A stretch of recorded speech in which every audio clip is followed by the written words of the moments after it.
vidéo, je vais vous montrer mon potager en mois d'octobre.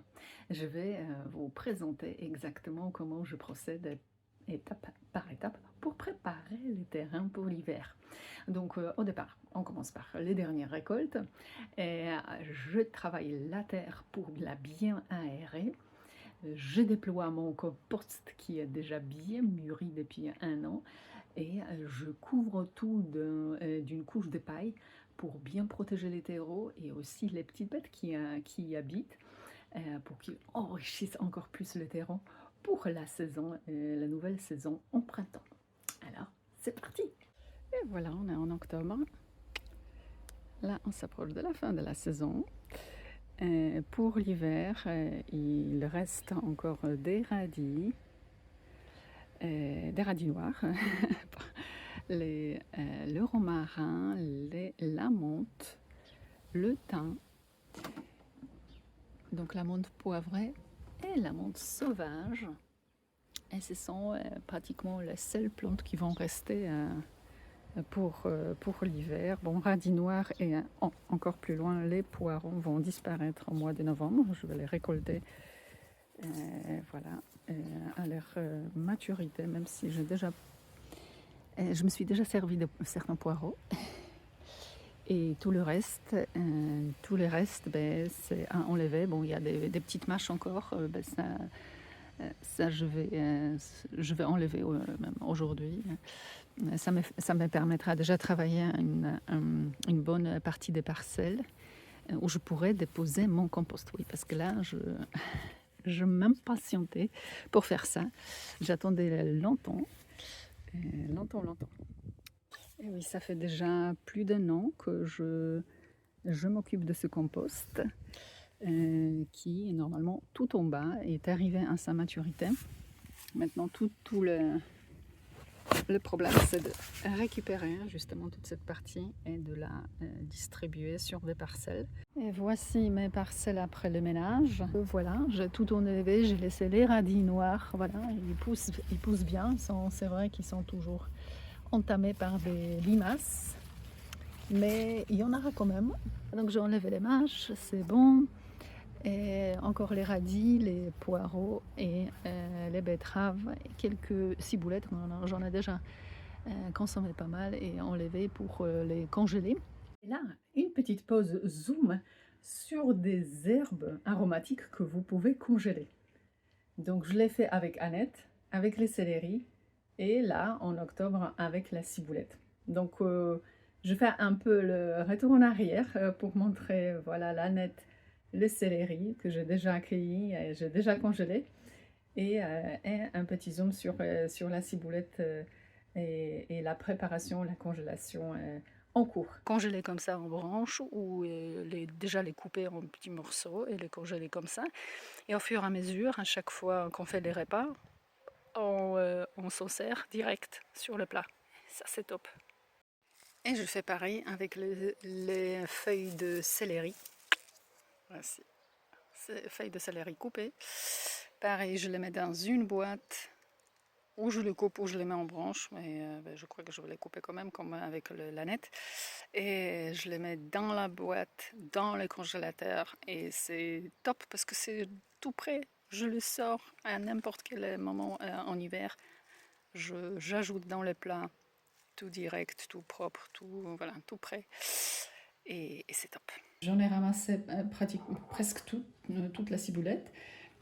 Et je vais vous montrer voilà, comment on peut les préparer tout simplement pour l'hiver. Je vais les couper en petits morceaux, les mettre dans les récipients qui vont aller directement dans le congélateur et j'aurai à tout moment à ma disposition la ciboulette pendant l'hiver pour agrémenter mes plats. Donc je fais pareil avec le céleri comme vous avez vu avant et avec l'aneth. Pareil, c'est le même procédé.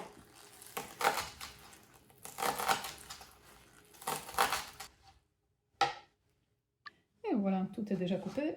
Donc je le mets bien dans la boîte. Hop.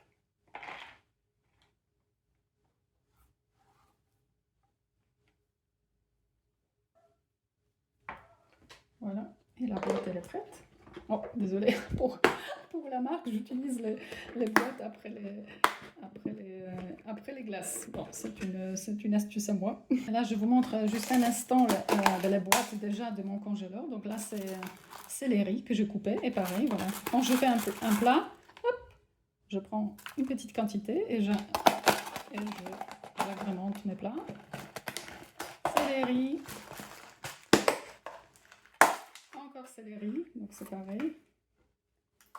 En petits morceaux. Et là, j'ai de l'aneth. Donc là, de l'aneth. Vous voyez, ça congèle bien, mais ça me permet de prendre la quantité que je veux et l'utiliser pour mes plats pendant l'hiver. Et là, le moment pour revenir sur nos moutons, les composts.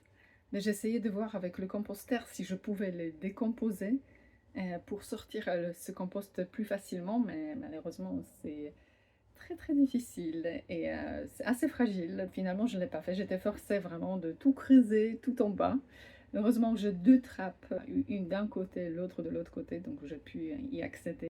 Donc voilà, finalement très compliqué de décomposer ces composteurs. Donc j'essaie d'enlever tout simplement le terreau qui s'est construit par le bas.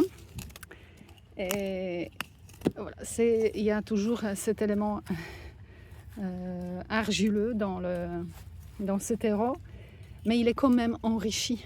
Il est quand même enrichi de matières organiques. Donc voilà, je vais déposer ce terreau avec encore les matières organiques apparentes. Hein, et normalement, ça devrait s'accélérer en plein air. Ça se décompose plus vite. Donc voilà, je laisse l'hiver travailler pour que le terreau de bonne qualité soit bien prêt pour le printemps. Donc là, en l'occurrence, je me sens un peu dans les mines, hein, parce que je creuse. Et tout ce qui est au-dessus peut juste tomber sur ma tête. Pour l'instant, c'est pas le cas, mais je vois bien qu'au fond, je vois bien la matière organique. Je vois bien que le terreau, il est bien plus foncé, bien plus riche.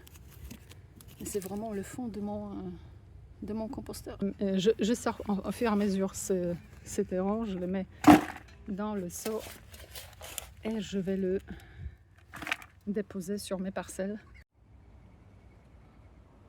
Voilà la première couche de compost posée autour de ces petites fraises de bois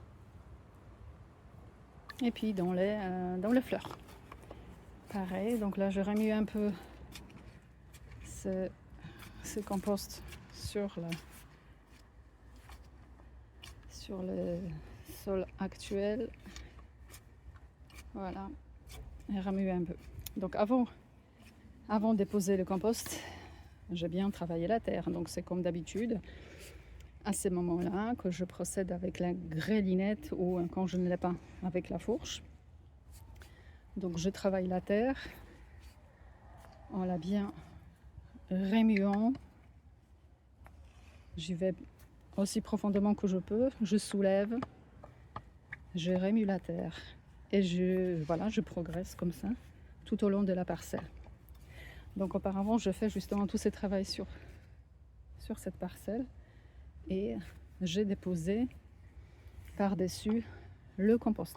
Donc ça, c'est ma terre préparée pour l'hiver. Petit coup, le côté arrière de mon compost, là, effectivement, j'aime bien ce que je trouve. Dans ma mine de l'autre côté, là, ça a l'air bien travaillé, bien mûr, bien. On voit bien les matières organiques, on voit bien que ce terreau, il est enrichi. C'est pas la terre argileuse pure. Donc voilà, je suis contente. Voilà, franchement, je suis fière de ce terreau. C'est vraiment une belle qualité et un an de travail a valu le coup. Hein. Le compost sur les parcelles. Donc là, ça se voit beaucoup mieux parce que j'ai, à part la couche que j'ai mise la dernière fois et de terreau assez travaillé, j'ai mis une partie de compost donc avec des branches, de la tonte, de la tente que je rappelle qui apporte de l'azote et les branches qui apportent du carbone. Là ici, oh, on voit bien hein, la partie de compost récente. Voilà, il y a des coquilles, il y a des feuilles de chou, de salade, voilà, une pomme, une poire. Voilà. Donc je teste aussi sur cette partie fraîche pour voir comment voilà, la décomposition va progresser en plein air. Normalement, c'est accéléré. Il me reste, voilà, je termine celle-ci et il me reste celle où il y avait les tomates. Voilà, j'ai déjà tout préparé. J'ai bien travaillé la parcelle avec la fourche. Voilà, ceux qui ont la fourche vont avec la fourche. Ceux qui ont la gralinette, c'est encore mieux, c'est plus facile. Et voilà, là c'est fait, pareil. Là ici il y avait les citrouilles, il y avait des concombres, des courgettes. Et puis ma parcelle avec les herbes médicinales et le radis noir qui attend encore la récolte. Là, j'étais forcée à couper toute ma monte parce que voilà, il y a des bêtes qui viennent et qui dévorent complètement ces plantes. Donc voilà, je préfère les couper et sécher. Et là, je vous montre quelques instants comment je travaille la terre, quelle posture je prends et quelle posture il faut éviter. Donc il faut bien éviter les postures où on est courbé, où on charge nos lombaires, charge notre colonne vertébrale. Il faut rester droit. Donc voilà, parfois je fais des erreurs, mais je me corrige tout de suite. Vous allez le voir sur cette partie de la vidéo.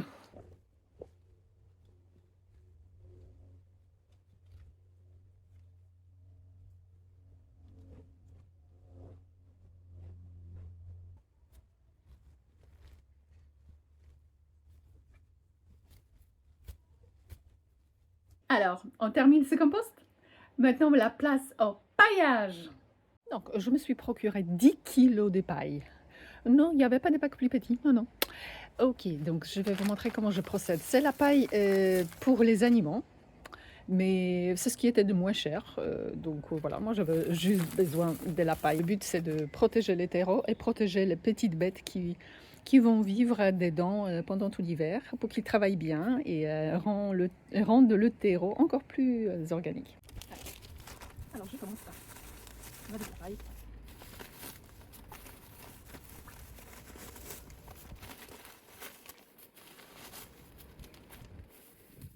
Je vais les placer bien assez régulièrement.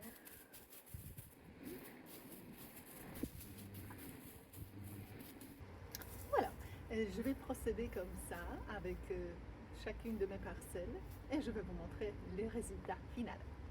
Et voilà le résultat final. Tout bien déployé, tout est bien paillé. Ça a l'air bien.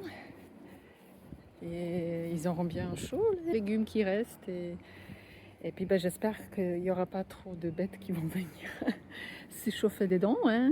J'ai pas besoin de souris, ni des rats, etc. Mais on va voir. Je vais vous tenir au courant. En tout cas, ce que je vais mettre à la fin, je vais mettre quelques copeaux de bois par-ci par-là parce que la paille c'est quand même léger et si jamais il y a un coup de vent assez fort,